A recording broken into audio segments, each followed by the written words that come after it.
1000 degree গরম লোহার একটি রড এক লোকের শরীর ভেদ করে চলে গেল, কিন্তু তার মুখে তখনও হাসি ছিল, কারণ অবশেষে সে তার সবচেয়ে বড় হিরো আয়রন নাইটের সঙ্গে মিশনে যাওয়ার সুযোগ পেয়েছে। আয়রন নাইটের প্রথম আদেশ ছিল তার ঢাল পরিষ্কার করা। ম্যাট মন দিয়ে ঢাল চকচকে করতে লাগলো, কিন্তু মিশনের জায়গায় পৌঁছানোর আগেই নাইট তাকে জাহাজ থেকে নিচে লাফ দিতে বলল, কারণ তার শিকার করার ইচ্ছা হয়েছিল। কোনো সতর্কতা ছাড়াই আয়রন নাইট ম্যাটকে ধরে শত শত ফুট উঁচু থেকে লাফিয়ে পড়ল। মাটিতে নামার পর সে একবারও পিছনে না তাকিয়ে সামনে এগিয়ে গেল, আর ম্যাটকে নিজের সব জিনিসপত্র নিয়ে তার পেছনে দৌড়াতে হলো। পথে তারা একটি গুহা খুঁজে পেল। সেখানে ম্যাট একটি সাদা ল্যাব কোট আর কুকুরের খাবারের একটি ক্যান পেল। তাদের মিশন ছিল একটি কুকুরকে খুঁজে বের করা।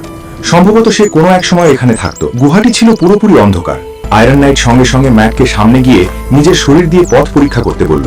ম্যাটের কাছে কোনো সুরক্ষা ছিল না। নিজেকে টোপ বানানো মানে ছিল মৃত্যুকে ডেকে আনা। কিন্তু নাইট শুধু বলল, এটা আদেশ, তুমি আমার সেবক। বাধ্য হয়ে ম্যাট সামনে এগোলো এবং বিপদের খোঁজ করতে লাগলো। ভালো খবর ছিল সামনে কিছুই নেই, কিন্তু সে ঘুরতেই একটি বিশাল পরিবর্তিত ভালুক বেরিয়ে এসে আয়রন নাইটের উপর ঝাঁপিয়ে পড়ল। দুজনের মধ্যে ভয়ঙ্কর লড়াই শুরু হয়ে গেল, কিন্তু নাইটের অস্ত্র ভেঙে গিয়েছিল, তাই সে ধীরে ধীরে হারতে লাগলো। সে গুহা থেকে দৌড়ে বেরিয়ে সাহায্যের জন্য চিৎকার করতে লাগলো। তারপর মাটিতে পড়ে মৃতের অভিনয় করলো। কিন্তু ভালুকটি সাধারণ ছিল না, তার চিন্তা শক্তি মানুষের মতো ছিল। সে সঙ্গে সঙ্গে নাইটকে উল্টে দিল এবং তাকে মেরে ফেলতে যাচ্ছিল। আতঙ্কিত হয়ে নাইট ম্যাটকে গুলি চালানোর আদেশ দিল। ম্যাট 2 সেকেন্ড দাঁড়িয়ে রইল, তারপর বন্দুক তুলে ভালুকটিকে মেরে ফেলল। কিন্তু ধন্যবাদ দেওয়ার বদলে আয়রন নাইট তার উপর রেগে গেল। তার অভিযোগ ছিল ম্যাট সাহায্য করতে দেরি করেছে। সে সঙ্গে সঙ্গে ওষুধ আনতে বলল এবং হুমকি দিল ফিরে গেলে তাকে শাস্তি দেওয়া হবে। কিন্তু ম্যাট আর এগোলো না।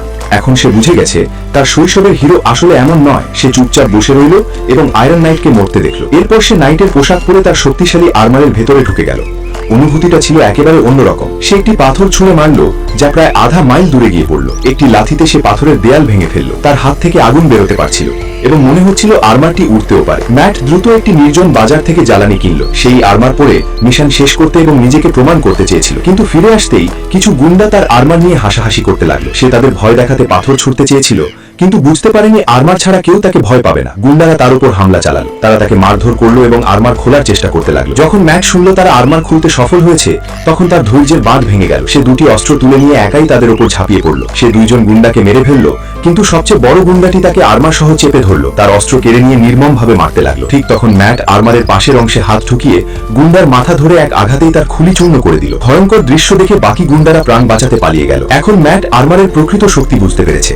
ঠিক সেই সময় ব্রাদারহুডের এক নতুন সেবক সেখানে পৌঁছলো। সে নিজের পরিচয় দিল এবং বলল সে আদেশ পাওয়ার অপেক্ষায় আছে। সে জানতই না আর্মারের ভেতরে ম্যাট রয়েছে। নিজের গোপন পরিচয় রক্ষা করতে ম্যাট এক মুহূর্ত ভেবেছিল তার মাথাটাও গুড়িয়ে দেবে, কিন্তু ছেলেটি সম্মানের সঙ্গে মাথা নিচু করতেই তার মন বদলে গেল। পুরনো আয়রন নাইটের মতো সে আর্মারের দিকে ইশারা করে বলল, এটা পরিষ্কার করো। ছেলেটি যখন মন দিয়ে আর্মার চকচকে করতে লাগলো, তখন ম্যাটের ভেতরে এক অদ্ভুত শান্তি অনুভূত হলো। সে ছেলেটিকে নিজের নতুন সেবক হিসেবে মেনে নিল। এরপর তারা দুজন মিশন শেষ করতে রওনা দিল। রেডিয়েশনের চিহ্ন অনুসরণ করতে করতে তারা একটি নদীর কাছে পৌঁছলো। সেখানে থাকা যন্ত্রগুলো অস্বাভাবিক মাত্রার রেডিয়েশন শনাক্ত করছিল।